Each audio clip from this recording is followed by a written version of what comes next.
ಆತ್ಮೀಯ H16 news ಅರ್ಥಾತ್ ತಿ ಸೀತಾರಾಮ್ ನ್ಯೂಸದ ವೀಕ್ಷಕರೇ, ನಾನು ನಿಮ್ಮವ ಎಂ ಆಯುಧ ಮಲ್ಲಪ್ಪ ಜೊತೆಯವರು. ತಾವು ಈಗ ಸುದ್ದಿಗಳ ಲೋಕಕ್ಕೆ ಎಂಟ್ರಿ ಹೊಡಿತಾ ಇದ್ದೀರಿ. ಈ ಸುದ್ದಿಗಳನ್ನು ಪ್ರತಿಯೊಂದು ನೋಡೋ ಜೊತೆಗೆ ನಿಮ್ಮ ಅಭಿಪ್ರಾಯಗಳನ್ನು ಹಂಚ್ತಾ ಇರಿ. ಯಾಕಂದರೆ ಈ ಸುದ್ದಿಗಳು ನಿಮಗಾಗಿ, ನಿಮ್ಮ ಬದುಕಿಗಾಗಿ, ನಿಮ್ಮ ವೈಚಾರಿಕೆಗಾಗಿ, ನಿಮ್ಮ ತಿಳುವಳಿಕೆಗಾಗಿಯೂ ನಿಮಗೂ ಗೊತ್ತು. ಜೊತೆಗೆ ನಮಗೂ ನಿಮ್ಮೊಂದಿಗೆ ಇದೊಂದು ಮಾತಾಡುವಂಥ ಜೊತೆಗೆ ಸುದ್ದಿಗಳನ್ನು ಬಿಡುವಂಥ ಕೆಲಸ. ಈ ಕೆಲಸದಲ್ಲಿ ನಾವು ನಿಮ್ಮೊಂದಿಗಿದ್ದೀವಿ ಅಂತ ಹೇಳ್ತಾ ನೋಡ್ತಾ ಇರಿ ಈ ಸುದ್ದಿಗಳನ್ನು. ಇಲ್ಲ, ಮಾನ್ಯ ಮುಖ್ಯಮಂತ್ರಿಗಳ ಮನಸ್ಸಿನಲ್ಲಿ ಈ ಜಿಲ್ಲೆಯನ್ನ ವಿಭಜನೆ ಮಾಡಬೇಕು ಯಾಕಂತಂದ್ರೆ ಆಡಳಿತಾತ್ಮಕ ದೃಷ್ಟಿಯಿಂದ, ಅಭಿವೃದ್ಧಿಯ ದೃಷ್ಟಿಯಿಂದ. ಈಗ ನೋಡಿ, ನನ್ನ ಬೆಳಗಾವಿ ತಾಲೂಕು 11.5 ಲಕ್ಷ ಜನಸಂಖ್ಯೆ. 11.5 ಲಕ್ಷ ಜನಸಂಖ್ಯೆಗೆ ಒಬ್ಬನೇ ತಹಸೀಲ್ದಾರ್, ಭಾಳಷ್ಟು ತೊಂದರೆ ಆಗುತ್ತೆ. ಅದೇ ರೀತಿ ನಮ್ಮ ಜಿಲ್ಲೆ 18 ಕ್ಷೇತ್ರ ಮತ್ತು ಎಷ್ಟು ತಾಲೂಕು, 14-15 ತಾಲೂಕುಗಳಿದ್ದಾವೆ. ಸೊ ಇನ್ನು ಮತ್ತೆ ಹೊಸದಾಗಿ 3 ತಾಲೂಕು ಆಗ್ತವೆ. ಇದನ್ನು ನೋಡಿದ್ರೆ ನಮಗೆ ಮತ್ತೆ 19 ತಾಲೂಕು ಆಗುವಂಥ ಎಲ್ಲ ಲಕ್ಷಣಗಳಿವೆ. ಮಾನ್ಯ ಮುಖ್ಯಮಂತ್ರಿಗಳಿಗೆ 2 ಇಲ್ಲ 3 ಮಾಡಬೇಕನ್ನುವಂಥದ್ದು ಭಾಳಷ್ಟು ಇದಿತ್ತು. ಅವರು ಬಂದ ದಿನಾನೇ ಅದ್ರ ಬಗ್ಗೆ ನಮ್ಮ ಮುಂದೆ ಚರ್ಚೆ ಮಾಡಿದರು, ಸತೀಶ್ ಅಣ್ಣನ ಮುಂದೆನೂ ಚರ್ಚೆ ಮಾಡಿದರು. ಆದರೆ ಏನಾಯಿತು ಅಂದರೆ ಎಲ್ಲರೂ ನಿಯೋಗ ತೆಗೆದುಕೊಂಡು ಬರೋಕ್ಕೆ ಸ್ಟಾರ್ಟ್ ಮಾಡಿದ್ರು. ನಮ್ಮ ಜಿಲ್ಲೆ ಆಗಬೇಕು, ಅದು ಸಹಜ, ಎಲ್ಲರಿಗೂ ಕೂಡ ಆಸೆ ಇರುತ್ತೆ, ಎಲ್ಲರಿಗೂ ತಮ್ಮ ತಮ್ಮ ಜಿಲ್ಲೆ ಆಗಬೇಕು ಅಂತ. ಆದರೆ ಅಳದು ತೂಗಿ ಮಾಡೋಣ ಅಂತ ಸದ್ಯಕ್ಕೆ ವಿಚಾರ ಮಾಡ್ತಾ ಇದ್ದಾರೆ.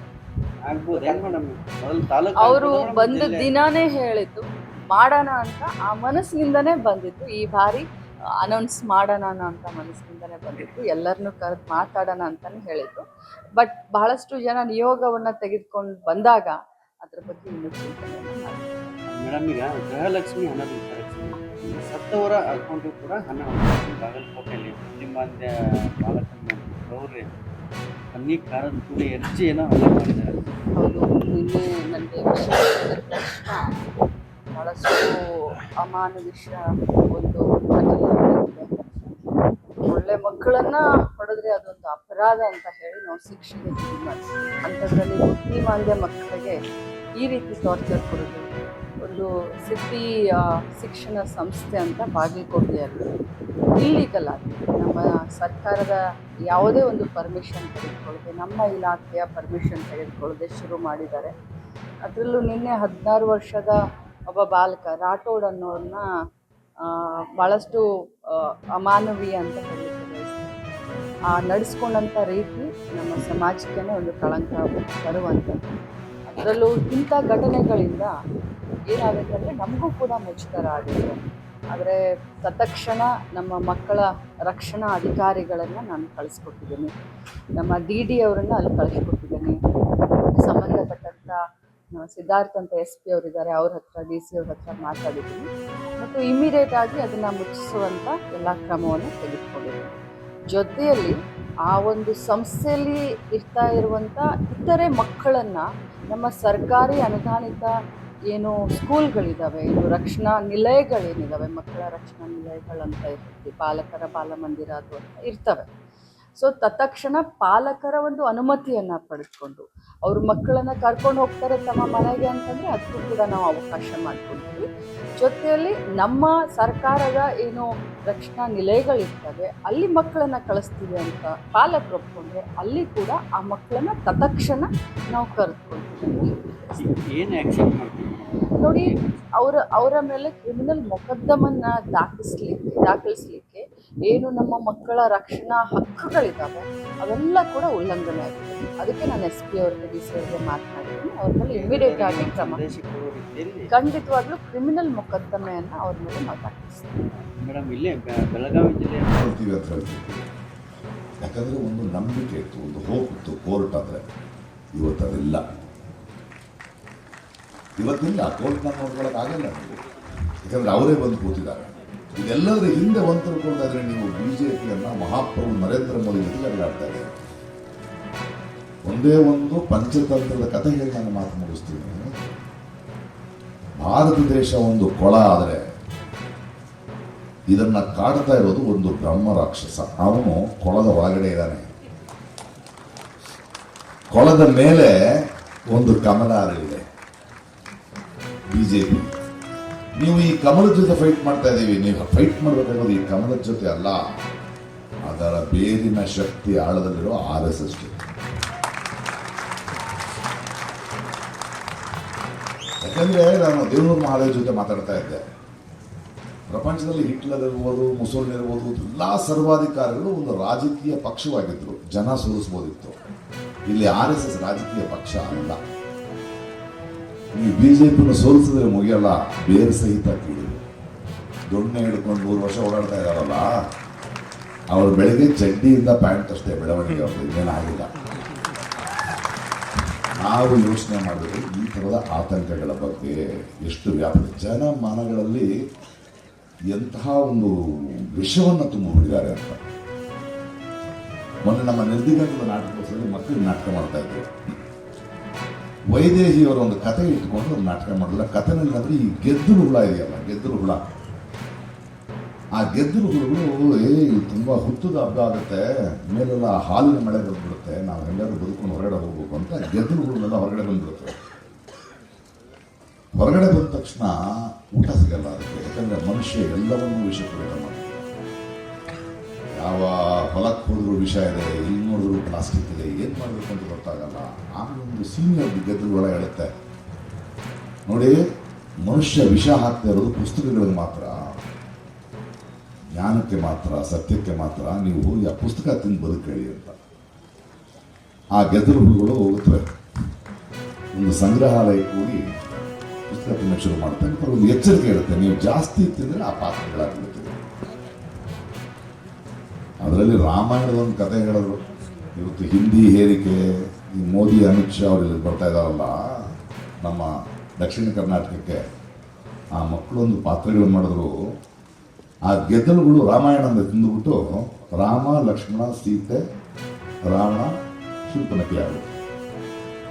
So Rama, Lakshmana, Seethe Google map ಇಟ್ಕೊಂಡು ಸ್ವಲ್ಪ ಬಿಡ್ತಾರೆ. ಹೊಟ್ಟೆ ಹಸಿತಾ ಇದೆ, ಲಕ್ಷ್ಮಣ ಹೇಳ್ತಾನೆ, ಅಣ್ಣ ಇಲ್ಲೊಂದು ಕಾಡಿದೆ. ಅದು ಕಾಡಲ್ಲ ರೀ, ಅದು ರಾವಣನ ತೋಟ ಅಂತ. ಅಲ್ಲಿ ಹಣ್ಣು ತಿನ್ನಕ್ಕೆ ಕತ್ಕೊಂಡು ತಿನ್ನಕ್ಕೆ ಶುರು ಮಾಡ್ತಾರೆ ಅವರು. ಶೂರ್ಪನಖಿ ಕೋಪ ಬರುತ್ತೆ. ರಾವಣ ಹೇಳಿದ್ರೆ, ಪಾಪ ಹಸ್ತು ಬಂದಿದ್ದಾರೆ ನಮ್ಮ ದೇಶಕ್ಕೆ, ನಮ್ಮ ಕಡೆಗೆ, ತಿನ್ನಿ. ತಿಂದಾದ್ಮೇಲೆ ಏನಪ್ಪ ನೀವು ಎಲ್ಲಿ? ನಾರ್ತು. ನಾವು ಸೌತು. ಏನು ವಿಷಯ? ಅಲ್ಲ ನೀವು ಬಿಲ್ ಕಟ್ಬೇಕಲ್ಲ, ಅಲ್ಲ ದುಡ್ಡಿಲ್ಲ. ಅಲ್ಲಪ್ಪ GST ಕಮ್ಮಿ ಮಾಡ್ತೀವಿ, ಡಿಸ್ಕೌಂಟ್ ಕೊಡ್ತೀವಿ. ಇಲ್ಲ ಸರ್. ಸೊ ನೀವು ಡಿಸ್ಕೌಂಟ್ ಕೊಟ್ಟರು ದುಡ್ಡಿಲ್ಲ ಅಂದಮೇಲೆ ನೀವು ಟೂರಿಸ್ಟ್ಗಳಲ್ಲ, ಬದುಕಕ್ಕೆ ಬಂದಿರೋರು. ಅದ್ರದ್ದೊಂದು ಕೆಲಸ ಮಾಡಿ, ನೀವು ತಂದ ಹಣ್ಣುಗಳ ಬೀಜಗಳನ್ನು ಬಿತ್ತಿ ಮರ ಬೆಳೆಸ್ಬಿಟ್ಟು ಹೋಗಿ ಅಂತ. ನಾವು ದಕ್ಷಿಣ ಭಾರತದವ್ರು ಹಂಗೆ ಹೇಳಬೇಕಾಗಿದೆ ಇವತ್ತು. ಇವರ ಹಿಂದಿ ಹೇರಿಕೆ ಇರ್ಬೋದು, ಇವರ ಡಿಲಿಮಿಟೇಷನ್ ಇರ್ಬೋದು, ಇವರು ಎಲೆಕ್ಷನ್ಗಳನ್ನ ಹಿಡ್ಕೊಂಡು ಮಾಡೋದು. ಯಾಕಂದರೆ ಅವರು ನಿಧಾನವಾಗಿ ಇಲ್ಲಿ ಒಳಬರ್ತಾರೆ. ಇವತ್ತು ಭಾರತ ದೇಶದಲ್ಲಿ ಇಂತಹ ಒಂದು ದಬ್ಬಾಳಿಕೆಯನ್ನು ಎದುರಿಸೋದೇ ನಮ್ಮ ದಕ್ಷಿಣ ಭಾರತ. ಅದು ಕೇರಳ ಇರ್ಬೋದು, ಕರ್ನಾಟಕ ಇರ್ಬೋದು, ತಮಿಳುನಾಡು ಇರ್ಬೋದು, ಆಂಧ್ರ ಪ್ರದೇಶ ಬಿಡಿ, 3 ಪಕ್ಷಗಳಿಂದ ಇವರೇ ಇದ್ದಾರೆ. ಆದರೆ ನಾವು ಈ ಥರದ ವೇದಿಕೆಗಳೇನಿದೆ, ಇದರ ಮೂಲಕ ನಾವು ಮನಗಾಣಬೇಕಾಗಿದ್ದು ರಾಕ್ಷಸರು ಯಾರು, ಆ ರಾಕ್ಷಸನ ಬಗ್ಗೆ ಹೇಳ್ತಿರುವಂಥ ವಾರ್ತಾ ಭಾರತಿ ಅಂತ ಪತ್ರಿಕೆ ಯಾವುದು, ಹೇಗೆ ವಿಷಯವನ್ನು ಹರಡೋದನ್ನು ನಿಲ್ಲಿಸಬೇಕು ನಾವು, ಈ ನಿಟ್ಟಿನಲ್ಲಿ ನಾವು ಕೆಲಸ ಮಾಡ್ತಾ ಹೋಗೋಣ. ಲಂಕೇಶು ಪತ್ರಿಕೆ ಆರಂಭಿಸಿದಾಗ ನಾನು ಅವ್ರ ಜೊತೆ ಇದ್ದೆ. ಅಂದರೆ ಆಗ ಆರಂಭಿಸಿದ್ರು, ನಾವು ತುಂಬ ಯೌವನದಲ್ಲಿ ಲಂಕೇಶ್ ಜೊತೆ ಕೂತಿರ್ತಿದ್ವಿ. ಅವ್ರದ್ದು ಮತ್ತು ತೇಜಸ್ವಿಯ ಪತ್ರ ವ್ಯವಹಾರನೇ ಚೆನ್ನಾಗಿರೋದು. ಅಂದರೆ ಪತ್ರಿಕೆ ನಡೆಸೋದು ಕಷ್ಟ ಆಗ್ತದೆ, ಒಂದು 150 ರೂಪಾಯಿ ಕೊಡ್ತೀನಿ ಒಂದು ಅಂಕಣ ಬರೀ. ಅಂದರೆ ಮೇಷ್ಟ್ರು ಒಂದು ಮಾತು ಹೇಳಿದ್ರು, ಪತ್ರಿಕೆ ಹೇಗಿರಬೇಕು, ಒಬ್ಬ ಕಲಾವಿದ ಹೇಗಿರಬೇಕು, ಒಬ್ಬ ಪ್ರಜೆ ಹೇಗಿರಬೇಕು. ಪತ್ರಿಕೆ, ಮಾಧ್ಯಮ, ಕಲಾವಿದ, ಜನ ನಿರಂತರವಾದ ವಿರೋಧ ಪಕ್ಷವಾಗಿರಬೇಕು. ಯಾವ ಸರ್ಕಾರದ ಕೃಪಕಟಾಕ್ಷಕ್ಕೆ, ಆಳುವ ಪಕ್ಷದ ಕೃಪಕಟಾಕ್ಷಕ್ಕಿಲ್ಲದೆ ಜನರ ದನಿಯಾಗಿ ನಿರಂತರವಾದ ವಿರೋಧ ಪಕ್ಷವಾಗಿರ್ತೀವೋ ಆಗ ಅವರು ಧೈರ್ಯದಿಂದ ಕೆಲಸ ಮಾಡ್ತಾರೆ, ಹೆದರಿಕೆಯಿಂದ ಕೆಲಸ ಮಾಡ್ತಾರೆ. ವಾರ್ತಾ ಭಾರತಿಗೆ ಶುಭಾಶಯಗಳನ್ನು ಹೇಳ್ತಾ, ವಾರ್ತಾ ಭಾರತಿ ಮಾಡಬೇಕಾದ ಕೆಲಸ ಏನು ಅಂದರೆ, ಜನರಿಗೆ ಇವತ್ತಿನ ಭಾರತದಲ್ಲಿ ರಾಜಕಾರಣ ಮಾಡಬೇಕಾದವರು ಯಾರು ಅಂತ ಹೇಳೋದು. ನನ್ನ ಪ್ರಕಾರ ರಾಜಕಾರಣ ಮಾಡಬೇಕಾದವರು ನಾವು ಜನ, ಗೆದ್ದವರು ಕೆಲಸ ಮಾಡಬೇಕಷ್ಟೇ ಅಲ್ವಾ. ನಮ್ಮ ಪ್ರತಿನಿಧಿಗಳವರು, ನಾವು ಗೆಲ್ಲಿಸೋದು, ಗೆದ್ದ ಮೇಲೆ ನಮ್ಮ ಟ್ಯಾಕ್ಸು ನಮ್ಮ ದೇಶ, ಕೆಲಸ ಮಾಡಬೇಕಷ್ಟೇ. ಸೇವೆ ಮಾಡೋದಕ್ಕೆ ಭಿಕ್ಷೆ ಪಡಕ್ಕೆ ಬಂದಿಲ್ಲ ನೀವು. 5 ವರ್ಷಕ್ಕೊಂದ್ಸಲ ಓಟ್ ಕೇಳಕ್ ಬರೋರು ನೀವು, ನಾವಲ್ಲ. ನೀವು 5 ವರ್ಷಕ್ಕೊಂದ್ಸಲ, ನಾವು ನಿರಂತರ ಇಲ್ಲಿ, ನಮ್ಮ ದೇಶ ಇದು. ಇನ್ನು ಮೇಲೆ ಪ್ರಜೆಗಳು ರಾಜಕಾರಣ ಮಾಡಬೇಕು, ರಾಜಕಾರಣಿಗಳು ಕೆಲಸ ಮಾಡಬೇಕು. ಚೇಂಜ್ ಮಾಡಬೇಕು. ರಾಜಕಾರಣಿಗಳು ರಾಜಕಾರಣ ಮಾಡ್ತಾರೆ, ಜನರು ಕೆಲಸ ಮಾಡ್ತಾರೆ ಅಂತ ಈ ಧ್ವನಿಯನ್ನು, ಈ ಆಶಯವನ್ನು, ಈ ಸತ್ಯವನ್ನು ವಾರ್ತಾಭಾರತಿ ಮೇಲೆ ನಂಬಿಕೆ ಇದೆ ನನಗೆ. ಅದು ಎತ್ತಿ ಹಿಡೀಲಿ. ಮತ್ತು ವಾರ್ತಾಭಾರತಿ ಇನ್ನೊಂದು ದೊಡ್ಡ ಜವಾಬ್ದಾರಿ, ನಾನು ಈ ದಿನ ಆ ಪತ್ರಿಕೆಗೆ ಬಂದಾಗಲೂ ಹೇಳಿದೆ, ಕಲ್ಯಾಣ ಕರ್ನಾಟಕ, ಹೈದರಾಬಾದ್ ಕರ್ನಾಟಕ, ಹುಬ್ಬಳ್ಳಿ ಕರ್ನಾಟಕ ಒಂದು ಭಾಗ ಅಂತ ಅನಿಸ್ತಿಲ್ಲ. ಬೆಂಗಳೂರು ಕೇಂದ್ರಿತ, ದಕ್ಷಿಣ ಕನ್ನಡ ಕೇಂದ್ರಿತವಾಗಿದೆ ದೇಶ. ಉತ್ತರ ಕರ್ನಾಟಕವು, ನಮ್ಮ ಕಲ್ಯಾಣ ಕರ್ನಾಟಕವು ಕರ್ನಾಟಕದ ಒಂದು ಭಾಗ. ಬಹಳಷ್ಟು ಒತ್ತಡಗಳಿದೆ, ಸಾಕಷ್ಟು ಡೆವಲಪ್ಮೆಂಟ್ಗಳಾಗಿಲ್ಲ. ಕಲ್ಯಾಣ ಕರ್ನಾಟಕದ ಆವೃತ್ತಿ ಆಗೋದಷ್ಟೇ ಅಲ್ಲ, ನಮ್ಮ ವಾರ್ತಾಭಾರತಿ ಕಲ್ಯಾಣ ಕರ್ನಾಟಕದ ಧ್ವನಿಯಾಗಿ ಸರ್ಕಾರಗಳನ್ನು, ಕೇಂದ್ರ ಸರ್ಕಾರಗಳನ್ನು ಗಳಿಂದ ಕೆಲಸ ಮಾಡಿಸುವ ಒಂದು ಶಕ್ತಿಯಾಗಲಿ ಅಂತ ಹೇಳ್ತಾ ಒಳ್ಳೆಯದಾಗಲಿ.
ಹಂಗೆ ಬೇರೆ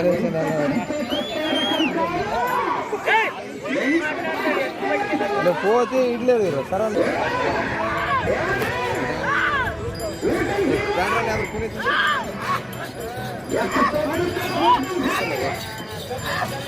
ಆದ್ಮೇಲೆ ಎಲ್ಲ ಸುದ್ದಿಗಳನ್ನು ನೋಡಿದ್ರಲ್ಲ, ಏನು ಅನಿಸ್ತು ನಿಮಗೆ?